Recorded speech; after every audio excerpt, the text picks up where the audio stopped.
দুনিয়ার জীবনকে প্রাধান্য দেয়া যাবে না। ওয়ামা হাদিহিল হায়াতুদ দুনিয়া ইল্লা মাতাউল গুরুর, সম্পূর্ণ মরীচিকা। মরীচিকা দেখেছেন?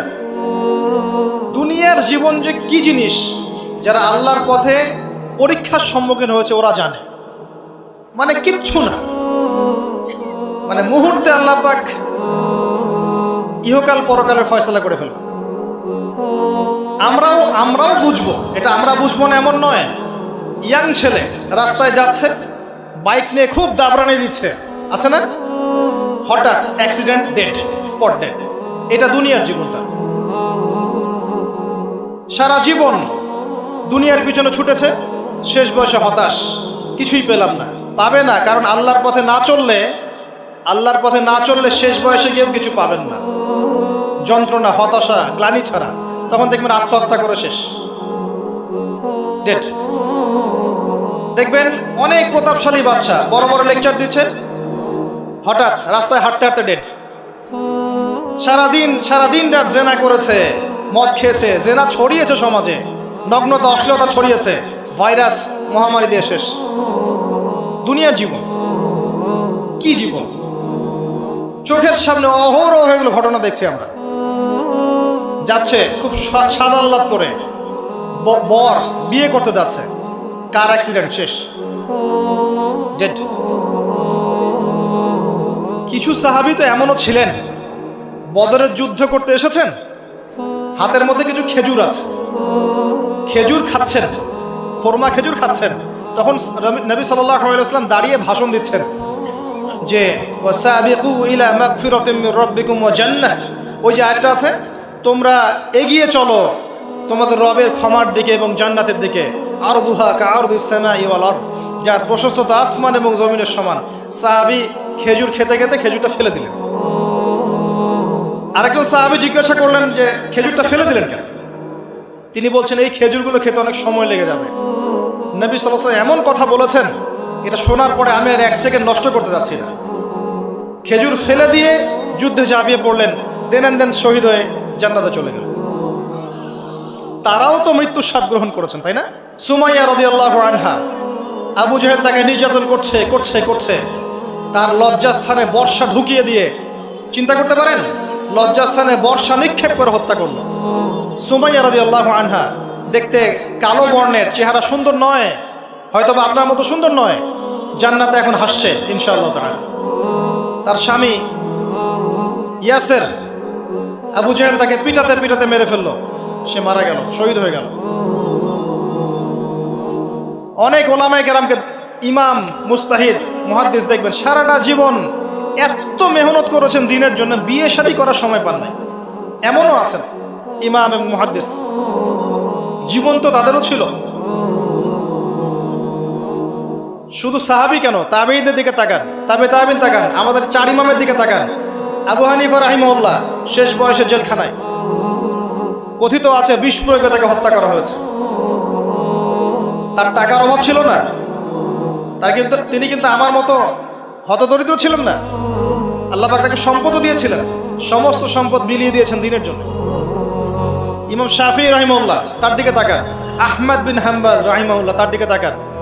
তাকে পিটানো হচ্ছে আর বাগদাদের রাস্তায় ঘোরানো হচ্ছে, কারণ সমাজের মানুষ ফতোয়া দিয়েছে একটা, তিনি ফতোয়া দিচ্ছেন আরেকটা।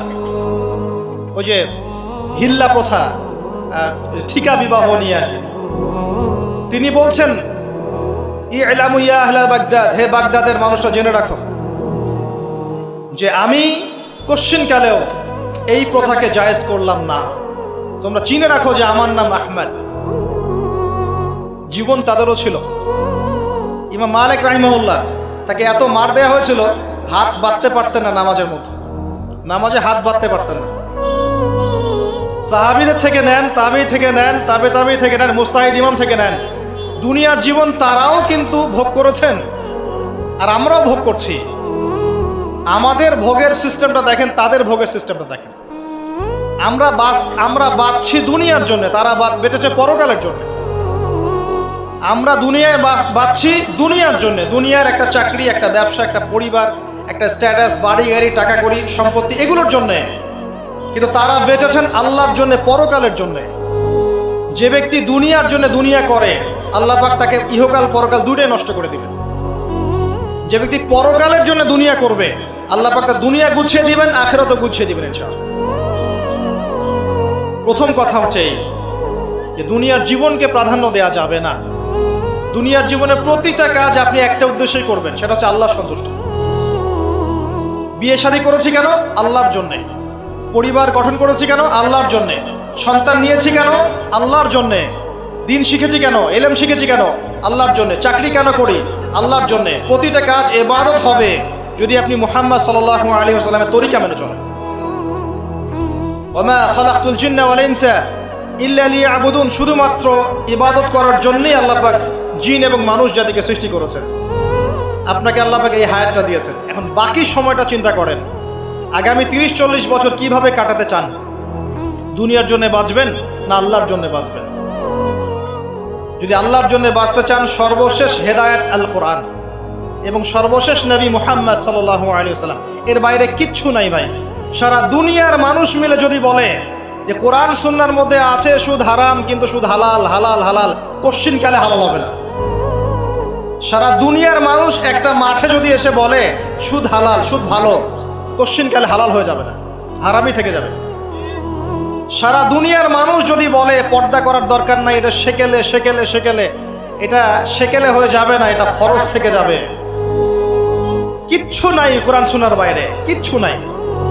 যা আছে দেখছেন বোগাস, যার কোনো ভিত্তি নাই, মানুষের মন গড়া প্রবৃত্তির অনুসরণ। এখন আপনি যখন কোরআন এবং সুন্নাহর কাছে আসতে চাইবেন, তখন কিন্তু আপনি চতুর্দিক থেকে বাধা পাবেন। এই পথ চলাটা এত সহজ হবে না। হ্যাঁ, কাদের জন্য সহজ হবে? যারা প্রোটেস্ট্যান্ট মুসলিম হবে। কি মুসলিম? প্রোটেস্ট্যান্ট মুসলিম। এটা কেমন? মানে ওটাও ঠিক এটাও ঠিক, সুদ খেলেও হয় না খেলেও হয়, পর্দা করলেও হয় না করলেও হয়, নামাজ পড়লেও হয়, মাঝে মাঝে ছাড়লেও হয়, যাকাত দিলেও হয় না দিলেও হয়। মডারেট প্রোটেস্ট্যান্ট মানে কোরআন সুন্নাহ যা আছে এগুলো খুব কঠিন মনে হয়, এটা মৌলবাদী মৌলবাদী মনে হয়, এগুলো মানলে তো এই যুগে চলা যায় না, এগুলো ওই যুগের জন্যে, এরকম ভার্সনে যারা চিন্তা করবে তাদেরকে কষ্ট পেতে হবে না। তারা দেখবেন কষ্ট না করেই দুনিয়ার জীবন কাটিয়ে দিচ্ছে, ওদের কোনো বাধা বিপত্তি আসবে না। আপনি যখন কোরআন সুন্নাহকে আঁকড়ে থাকবেন, কেমন করে আঁকড়ে থাকবেন? মারির দাঁত দিয়ে কামড়ে থাকবেন, নবীজি বলেছেন। মারির দাঁত দিয়ে কামড়াতে বলেছেন, সামনের দাঁত দিয়ে কামড়ালে ছটকে যাবে, টান দিলে ছিঁড়ে যাবে। মারির দাঁতে কামড় দিলে, টান দিলে সহজে ছিঁড়বে না। এভাবে থাকলে আপনার বাধা আসবে। এখন আপনার সামনে দেখবেন আপনি কিছু ফিতনা এবং কিছু সলিউশন। আপনি নিয়াত করেছেন যে আপনার যে গুনাহগুলো হয়েছে এগুলো থেকে আপনি তওবা করবেন ইনশাআল্লাহ, আগামী দিনগুলো আপনি কোরআন এবং সুন্নাহ অনুসারে চলবেন। এই কথার সাথে একমত আছেন তো? এখন চলতে গিয়ে দেখবেন যে আপনি কিছু স্পষ্ট বিষয় দেখতে পারবেন যেগুলোর সাথে আসলে কোরআন সুন্নাহর খুব একটা মিল পাওয়া যাবে না। আপনি দেখবেন স্পষ্ট শিরক করছে মুসলিমরা, আপনি দেখবেন স্পষ্ট বেদাত করছে, আপনি দেখবেন হারাম খাচ্ছে। মুসলিম যুবকরা মাদক, পর্নোগ্রাফি, জেনা, ফ্রি মিক্সিং, আপনার জুয়া, ক্যাসিনো, এই যে আপনার টিকটক প্রজন্ম, এগুলো নিয়ে ব্যস্ত আছে। আপনি স্পষ্ট দেখবেন মেয়েরা বেহায়ের মতো ঘুরে বেড়াচ্ছে। আপনি স্পষ্ট দেখবেন যে আপনি হালালে থাকলে চাকরি পাচ্ছেন না। আপনি স্পষ্ট দেখবেন পরিবারের লোকজন কথা শোনে না।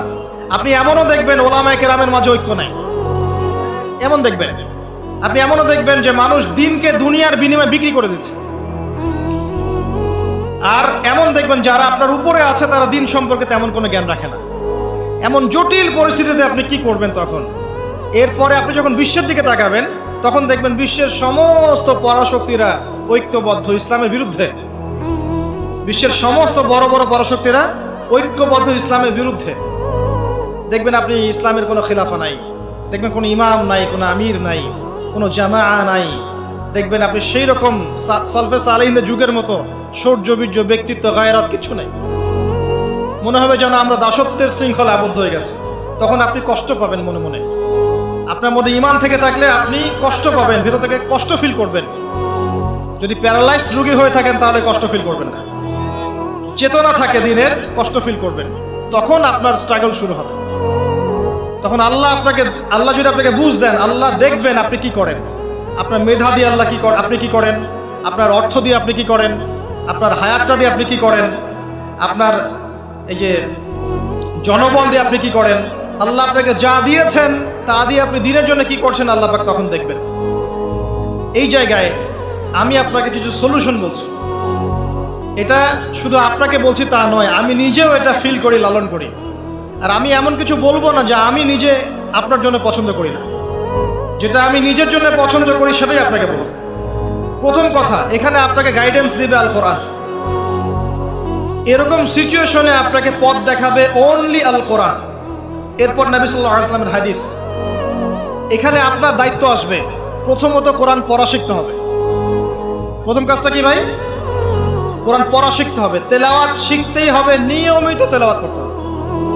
একটা দিন যাবেন আপনার জীবনে যে কোরআন তেলাওয়াত আপনি করেন না, ইনশাআল্লাহ। বেশি থেকে বেশি করবেন, বেশি থেকে বেশি। আমার পরামর্শ হচ্ছে দিনে এক পারা করে করার চেষ্টা করুন। এরপর দায়িত্ব চলে আসবে আপনার কোরআন বোঝা। আপনি কিছু অংশ মুখস্থ করবেন, হিফজ করবেন, অর্থটা বোঝার চেষ্টা করবেন, কোরআনের ভাষাটা শেখার চেষ্টা করবেন। এর সব কিছু আপনি বুঝতে পারবেন না, তখন কি করবেন? আলেম ওলামার কাছে যাবেন, তাদের সোহবতে গিয়ে পড়ে থাকবেন। যে বিষয়টা বুঝতে পারছেন না জিজ্ঞাসা করে জেনে নেবেন। ফাসআলু আহলা যিকরি ইন কুনতুম লা তা'লামুন। এরপর কোরআনের আদেশ নিষেধগুলো আপনি মেনে চলবেন, নিজের পরিবারে এবং নিজের অধীনস্থদের মধ্যে। এরপরে আপনি থেমে যাবেন না। কোরআনের দাওয়াত আপনি যতটুকু জানেন এটা মানুষের কাছে প্রচার করবেন। মাদ্রাসা করবেন, মসজিদ আবাদ করবেন, মক্তব চালু করবেন, কোরআনের একটা রেভলিউশন ক্রিয়েট করবেন। কোরআনের জন্যে আপনার জান মাল অর্থ বিলিয়ে দিবেন। ওই একটা ছোট্ট কাজ দেখবেন পরকালে জান্নাতে যাওয়ার ওসিলা হয়ে গেছে ইনশাআল্লাহ। তারপরে আপনি সুন্নতকে পাবেন। ওই সুন্নতের উপরে আপনার 24 ঘন্টাকে সাজাবেন। দিন রাত প্রতিটা আমল আপনি সুন্নাহ অনুযায়ী করার চেষ্টা করবেন। এরপরে গিয়ে আপনার দায়িত্ব আরো বাড়বে। এরপর দায়িত্ব চলে আসবে উম্মাহ কেন্দ্রিক। আপনার তাসকিয়া অর্জন করতে হবে, আত্মশুদ্ধি। আত্মশুদ্ধি অর্জন করতে হলে সবসময় পরকালের ফিকির করতে হয়, মৌতের স্মরণ করতে হয়, বেশি বেশি কোরআন তেলাওয়াত করতে হয়, এতিমের মাথায় হাত বোলাতে হয়, আপনার সাদাকা বেশি বেশি করতে হয়, মাঝে মাঝে রোজা রাখতে হয়। এগুলো করতে থাকলে আল্লাহর জিকির বেশি বেশি করতে হয়, আল্লাহর ধ্যান করতে হয়, আল্লাহকে ডাকতে হয়, দোয়া করতে হয়, আত্মশুদ্ধি অর্জন হবে। একই সাথে আপনার অন্তর থেকে হিংসা, বিদ্বেষ, এই যে গীবত, রিয়া, অহংকার, সমালোচনা, সংস্কৃতি দূর করতে হবে। মনের মধ্যে অহংকার, হিংসা, বিদ্বেষ থাকলে আল্লাহর নূর পাওয়া যাবে না, তখন তাসকিয়া অর্জন হবে না। আল্লাহর নূর না আসলে আপনি খিজির হতে পারবেন না, যে অনেক দূর পর্যন্ত দেখতে পারে। সূরা কাহফের মধ্যে ঘটনা পাবেন। আর এই শেষ জামানায় টিকতে হলে আপনাকে খিজির হতে হবে, দূর পর্যন্ত দেখতে হবে। শোনেন, দূর পর্যন্ত দেখতে না পারলে বর্তমানকে মনে হবে ভবিষ্যৎ। এখন যে ফিতনাময় পরিবেশে বসে আছে এটা বর্তমান, এটা ভবিষ্যৎ নয়। একটা কথা বলেছিলাম বেশ কয়েক বছর আগে যে আপনার এমন একটা সময় আসতে যাচ্ছে যখন ক্যাশলেস সোসাইটি থাকবে, মানে কাগজের টাকাটাও থাকবে না। অনেক দিন আগের কথা। তখন কিছু মানুষ আমাকে বলেছিল, পরামর্শ দিয়েছিল এবং শুভাকাঙ্ক্ষী আর কি আমার। আর দিন দিন আমার শুভাকাঙ্ক্ষী বাড়ছেই আলহামদুলিল্লাহ, যে ভবিষ্যৎ বক্তা, তুমি হচ্ছে ভবিষ্যৎ বক্তা। তা আমি বলেছিলাম যে আমি যেটা বলেছি এটা ভবিষ্যৎ না, এটা বর্তমান। বর্তমান সম্পর্কে আপনার খবর নাই বলে বর্তমানকে আপনার ভবিষ্যৎ মনে হচ্ছে। এখন যা দেখছেন এগুলো বর্তমান, এগুলো ভবিষ্যৎ না। খুব অল্প সময়ের মধ্যে এই পরিস্থিতিগুলো দেখবেন পরিবর্তন হয়ে গেছে। আসেন, যখন ব্যক্তিকেন্দ্রিক কাজ শেষ হয়ে যাবে তখন আপনাকে উম্মাহ কেন্দ্রিক চিন্তা করতে হবে। তাসকিয়া অর্জন করে উলামায়ে কেরামের মাঝে ঐক্যের চেষ্টা করতে হবে। ঐক্যটা হবে মন থেকে। মন থেকে সবাইকে ভাই মনে করলে পরে ঐক্য হবে। যদি মন থেকে সবাইকে নিজের ভাই মনে করতে না পারি, মুসলিম ভাই মনে করতে না পারি, ঐক্য হবে না। যদি আমি মনে করি আমি জান্নাতের ডিলার, তোমার লিজ লাগলে আসো নিয়ে যাও, ঐক্য কখনো হবে না। অনলাইনে যাবেন দেখবেন সারা দিন কাদা ছড়াছড়ি। আর এমন এমন বিষয়গুলোকে নিয়ে আমরা কাদা ছড়াছড়ি করছি যেগুলো নিয়ে কথা না বললেও পরকালে কিছু যায় আসবে না ইনশাআল্লাহ। এমন এমন ইস্যু নিয়ে আমরা কাদা ছড়াছড়ি করি যেগুলো নিয়ে কথা না বললেও আমার জান্নাত জাহান্নামের ফয়সালা হবে না ইনশাআল্লাহ। এগুলো ওই বিষয় নয়, মৌলিক বিষয় নয়। আর আমরা যখন এগুলো নিয়ে ব্যস্ত থাকি, ইসলামের শত্রুরা দেখবেন ইসলামকে দমন করার আরো 10 ধাপ এগিয়ে যায়। আমরা ইন্টেলেকচুয়াল হতে পারছি না, ঐক্যের চেষ্টা করতে হবে, যার যার জায়গা থেকে করতে হবে, এবং মিসাল দৃষ্টান্ত নিজেকে স্থাপন করতে হবে যে নিজে যখন সবার সাথে মিশবো তখন দেখবেন মানুষ রিসিভ করে নিবে যে হ্যাঁ উনি সবখানেই আসছে, উনি সাম্প্রদায়িক চিন্তা করছে না। বিষয়গুলো হচ্ছে উম্মা কেন্দ্রিক চিন্তা করতে হলে ঐক্যের বিকল্প নাই। আর এই রেসপন্সিবিলিটি আমার মতো দায়ীদের নয়, মূলত এই রেসপন্সিবিলিটিটা হচ্ছে মূলত ওলামায়ে কেরামের। তারা যখন একত্রিত হবেন, ঐক্যবদ্ধ হবেন, তাদের মধ্য থেকে দেখবেন একজন আমির বের হয়ে গেছে, এবং তিনি যখন নেতৃত্ব দিবেন তখন জনগণ তার পিছনে তাকে ফলো করবে। ধর্মতাত্ত্বিক নেতৃত্বের কথা বলছি আমি। ধর্মতাত্ত্বিক নেতৃত্ব কি পলিটিশিয়ান দিতে পারবে? কারণ পলিটিশিয়ানদের কাছে কি ধর্মের সব জ্ঞান থাকে? স্বাভাবিক থাকবে না, কারণ তারা পড়াশোনা করেননি এইভাবে, তাদের কাছে পলিটিক্সের জ্ঞান আছে। আপনি যখন ধর্মতাত্ত্বিক ঐক্যের কথা বলছি তখন ধার্মিকদেরকেই তো দায়িত্ব নিতে হবে, এবং ধার্মিকদের মধ্যে যারা স্কলার, বিজ্ঞ বরেণ্য ওলামায়ে কেরাম, তাদের মধ্যে ঐক্য প্রথম দরকার। অনুসারীদের মধ্যে ঐক্য দিয়ে লাভ নাই। প্রথমে ঐক্য লাগবে আগে বড় বড় লেভেলে, তারপরে দেখবেন জনগণ ঠিকই আলেমকে মেনে নিয়েছে, তখন আপনি দেখবেন একটা ভালো শক্তি আপনি অর্জন করতে পারছেন। আদারওয়াইজ যখন আপনি বিক্ষিপ্ত বিচ্ছিন্ন, কেউই আমাদেরকে মূল্যায়ন করেন, যতই স্লোগান দেন, শোডাউন করেন, আইওয়াশ করেন, আদতে কিন্তু কেউ মূল্যায়ন করছে না আমাদের। আর আল্লাহ রাব্বুল আলামিন কোরআনে বলেছেন, এখন এই আয়াত কোথায় আছে আল্লাহ ভালো জানেন, এই আয়াতের বাস্তবতা কোথায় সেটা আল্লাহ ভালো জানেন। ওয়া'তাসিমু বিহাবলিল্লাহি জামিআ ওয়ালা তাফাররাকু, এই আয়াতটা কোরআনের মধ্যে আছে, এটা কোরআনের মধ্যে আছে, আল্লাহ পাকের কিতাবের মধ্যে এই আয়াতটা আছে, ওয়া'তাসিমু বিহাবলিল্লাহি জামিআ, তোমরা আল্লাহর রজ্জুকে শক্ত করে ধরো ঐক্যবদ্ধভাবে। আচ্ছা, এটার উপরে আমল না করে আমরা যদি এড়িয়ে যাই, এটা কোরআনের অবমাননা হয় না?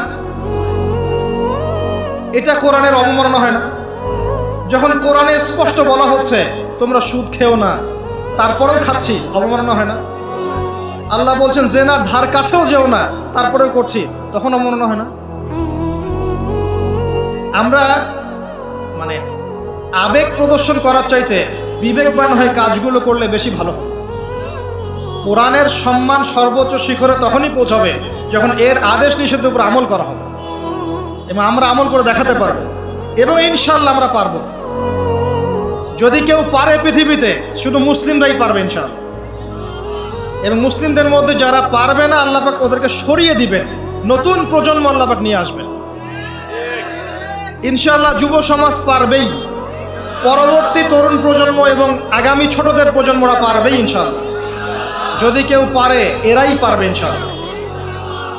ইনশাআল্লাহ দেখবেন আমাদের মতো মানুষদেরকে দিয়ে যদি কাজ না হয়, আল্লাহ পাক আমাদেরকে সরিয়ে দিবেন, দিয়ে এমন এমন মানুষ আল্লাহ পাক তৈরি করবেন যারা এই চেয়ারগুলোতে বসে কোরআন সুন্নাহকে হাতে নিয়ে বিশ্বকে নেতৃত্ব দেবে ইনশাআল্লাহ। আসবে এক সময়, অপেক্ষা করতে থাকেন, কারণ আমরা আখিরুজ্জামানের হাদিসগুলো সম্পর্কে জানি। একটা সময় চলছে মুসলিমদের ডমিনেশনের সময়, এরপর একটা সময় আসবে যখন মুসলিমরাই এই বিশ্বকে নেতৃত্ব দেবে ইনশাআল্লাহ। ইসলামই হবে এই বিশ্বের একমাত্র সুপার পাওয়ার। আল্লাহ রাব্বুল আলামিন ওই জেরুজালেম থেকেই আরও একবার কিয়ামতের আগে পুরো বিশ্বে ইসলামিক খেলাফা বাস্তবায়ন করবেনই ইনশাআল্লাহ। এটা প্র্যাকটিক্যালি আপনার আমার কিছু কাজ আছে, ইলম অর্জন করা আমাদের কাজ। আমাদের এত বড় বড় কাজ নাই, আমাদের যতটুকু সামর্থ্য এতটুকু কাজ আছে। আমাদের কাজ আগে ইলম অর্জন করা, আমাদের কাজ জানা অনুযায়ী আমল করা, উলামায়ে কেরামের সাথে সম্পর্ক রাখা, মাদ্রাসার সাথে সম্পর্ক রাখা, জ্ঞানের চর্চা করা, হালাকাগুলো বাড়ানো, ইমানের চর্চা করা। আমাদের কাজ পরিবারগুলোকে সংশোধন করা। যদি কথা না শোনে ছেড়ে দেন, একক পরিবার গঠন করেন। বুঝাতে বুঝাতে যদি দেখেন যে আপনার পরিবার লুতের স্ত্রীর মতো হয়ে গেছে, বা নূহ আলাইহিস সালামের স্ত্রীর মতো হয়ে গেছে, তার ছেলের মতো কথা শোনে না, ছেড়ে দেন, আপনি আলাদা থাকেন। তাও ইমানের সাথে আপোষ করেন না। আসহাবুল কাহফ সমাজ, পরিবার সব ছেড়ে দিয়ে চলে গেছে, চলে যায় না, সব ছেড়ে দিয়ে চলে গেছে। যখন কেউ কথা শোনে না, একাই থাকতে হয় আল্লাহর রজ্জুকে ধরে। আল্লাহ পাক ইব্রাহিম আলাইহিস সালামকে বলেছেন তুমি একাই একটা উম্মাহ, ইব্রাহিম তুমি একাই একটা উম্মাহ। তো আমাদের কিছু কাজ আছে ভাই, ইমানের চর্চা করা, ইলম অর্জন করা, ওলামায়ে কেরামের সোহবতে যাওয়া, তাজকিয়া, আত্মশুদ্ধি অর্জন করা, অন্তরে আল্লাহর নূর পাওয়ার চেষ্টা করা, বেশি থেকে বেশি ইবাদত করতে থাকা, সময়কে মূল্যায়ন করা, জীবনটা গুছিয়ে নেওয়া। কারণ আমি এখানে থাকতে আসিনি, আপনি এখানে থাকতে আসেনি।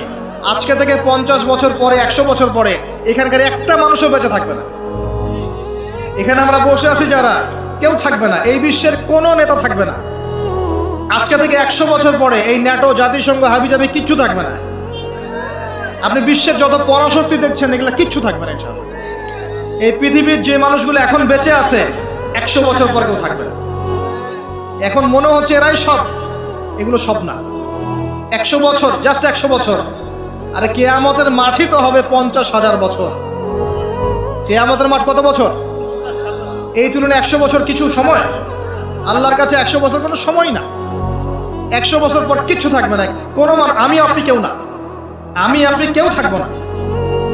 তো এই দুনিয়ার জীবনটাকে মূল্যায়ন করেন, গুছিয়ে নেন। আপনি জীবনের প্ল্যান করেন, আগামী 5 বছর আপনি কি করতে চাচ্ছেন, কতটুকু পড়তে চান, কি সনদ অর্জন করতে চান, কোন কোন বই আপনার পড়া হয়নি। আগামী 5 বছরের মধ্যে আপনার একটা ভালো জব দরকার। কি জব করবেন আপনি, যেটা করলে আপনি হালাল খেতে পারবেন। কত বছর আপনি বিয়ে করতে যাচ্ছেন এবং বিয়ের পর আপনি কিভাবে সন্তান প্রতিপালন করবেন। যখন আপনার বয়স 50 হবে তখন আপনার ছেলের বয়স কত হতে পারে, প্ল্যান করতে হয় জীবন সম্পর্কে। এবং আমি সেভ করব সম্পত্তি ভবিষ্যতের জন্য। কিসে সেভ করব? আমি এমন সম্পত্তি যদি সেভ করি, জমাই, যেটার মূল্য সামনে গিয়ে কমে যাবে, তাহলে আমি ঠকবো। যদি আমি এমন সম্পত্তিতে সেভ করি যেগুলোর মূল্য বাড়বে, আমি জিতবো। জীবনকে নিয়ে প্ল্যান করতে হয়। এবং এই সময়টুকুতে আমি দিনের জন্য কি করতে চাই, দিনের জন্য আমি কতটুকু করতে চাই। আমার দ্বারা কি একটা মসজিদ করা সম্ভব না? আমার দ্বারা কি একটা মাদ্রাসা করা সম্ভব না? আমি কি একটা এতিম প্রকল্প করতে পারি না? আমি কি একটা বিধবাদের প্রজেক্ট করতে পারি না? আমি কি একটা মা বোনদেরকে নিয়ে সেলাই মেশিনের কোনো প্রজেক্ট করতে পারি না? আমি কি মানব সেবামূলক কিছু কাজ করতে পারি না? ছোট্ট একটা সামাজিক সংগঠন করতে পারি না? কিছু একটা তো করতে পারি আমি। আল্লাহ পাক কি আমাকে কোনো প্রতিভা দেন নাই? আল্লাহ পাক কি আমাদেরকে কোনো প্রতিভা দেন নাই? একজন আলেম হয়ে আমি কি 100-200 ছাত্র বের করতে পারি না? একটা বড় এমন একটা প্রতিষ্ঠান কি করতে পারি না যেখান থেকে বছরে বছরে মাশাআল্লাহ বিশ্ব বরেণ্য আলেমরা বের হবে? পারি না? কিছু তো পারি। আল্লাহ পাক কিছু তো শক্তি আমাকে দিয়েছেন। আল্লাহ পাক তো বলেননি আমাকে এখন অস্ত্র নিয়ে নামো মাঠে, বলেছেন? আমার তো পরিবেশই নাই। বাংলাদেশের মানুষ 90% মুসলিম বলছি আমরা, দেখবেন 80% নামাজ পড়ে না, দেখবেন 80% কোরআন পড়তে জানে না, যাকাত দেয় না, পর্দা করছে না, যুব সমাজের জীবনের উদ্দেশ্য ঠিক নাই, সারা দিন রাত অপসংস্কৃতি নিয়ে পড়ে আছে। এখন বেসিক কাজগুলো না করে কি আপনি বড় রেজাল্ট পাবেন? কখনো না। এই বেসিক কাজগুলো আমরা করতে পারি। এবং সবচেয়ে বড় একটা কাজ হচ্ছে আমাদের জায়গা থেকে উম্মার মাঝে ফাটল সৃষ্টি না করে ইউনাইটেড করার চেষ্টা করা যায়। আর আমাদের পরবর্তী প্রজন্ম, স্পেশালি এই তরুণদের প্রজন্ম, তরুণীদের আর আমাদের পরের ছেলে মেয়ে যারা আসবে, সোনামণি, এদেরকে আপনি আগামী বিশ্বের জন্য তৈরি করেন। এটা বড় চ্যালেঞ্জ। বড় বড় আলেম তৈরি করেন। দেখেন দিন দিন আলেমদের সংখ্যা কমে যাচ্ছে। আমার মতো নগণ্য মানুষকে যখন এই চেয়ারে বসে কথা বলতে হয়, তখন তো আমি বুঝতে পারছি যে আলেমের সংখ্যার আজকে কি অবস্থা। আমি তো আলেম নই, কথা বলতে হচ্ছে। কিছু মানুষ আমার কথা শুনছে, তার মানে বুঝতে পারছি আলেমদের সংখ্যা কত কম। বড় বড় ওয়ার্ল্ড রিনাউন্ড আলেম তৈরি করতে হবে। ইমাম বুখারীর মতো, আবু হানিফা রাহিমাহুল্লাহর মতো, আহমদ বিন হাম্বলের মতো কে তৈরি করবে? এটা কি আমার পক্ষে করা সম্ভব? একার পক্ষে করা সম্ভব? নিঃসন্দেহে একটা কমিউনিটি দরকার। সবার মাঝে দিনের ফিকির তৈরি করতে হবে যে আমার সবচেয়ে ইম্পর্টেন্ট জিনিস এই পৃথিবীতে আমার দিন, আল্লাহর দিন। এর চেয়ে ইম্পর্টেন্ট কিছু নাই আমার জন্য। সব কিছু পরে, দিন আগে। দিনকে এগিয়ে নিতে হবে, আমাকে চ্যালেঞ্জ গ্রহণ করতে হবে। এরকম চিন্তা ফিকির লালন করলে পরেই তো রেজাল্ট আসবে, নাহলে তো আসবে না। দেখেন, আমরা আমাদের মতো মানুষ যারা আছে, এরা একটা জাতিকে নেতৃত্ব দিতে পারবে না। প্রবলেমসগুলো ধরিয়ে দিতে পারে হয়তো, সর্বোচ্চ সলিউশনে কিছু পথ বলতে পারে। বাস্তবতা হচ্ছে এই যে কাজগুলো জনগণকেই করতে হবে। আর এই যে একদিন আসলাম, একটা কথা বললাম, চলে গেলাম, আদতে কোনো ফলাফল নাই। একদিন আসলাম, একটা মাহফিল করলাম, যেভাবে আসছি এভাবে চলে গেলাম, আদতে কোনো ফলাফল হবে না। যদি হ্যাঁ এই কথাগুলো মানুষের মনের মধ্যে গেঁথে যায় এবং আগামীর পৃথিবীর জন্য তারা প্রস্তুতি গ্রহণ করতে পারে, তখন গিয়ে কথা বলবে। আসুন, আইওয়াশ, শোডাউন এবং আবেগী জাতি না হয়ে আমরা বিবেক দিয়ে চিন্তা করি, উম্মার অবস্থা চিন্তা করি, বৈশ্বিক অবস্থা চিন্তা করি, ভাবি। বারবার একটা কথা বলি আমি, একটা দেশের মধ্যে সরকার, প্রশাসন, জনগণ, আলেম ওলামা, যুবক শ্রেণী, মহিলারা, শিশুরা, এরা সবাই একটা দেহের মতো, একটা বডির মতো।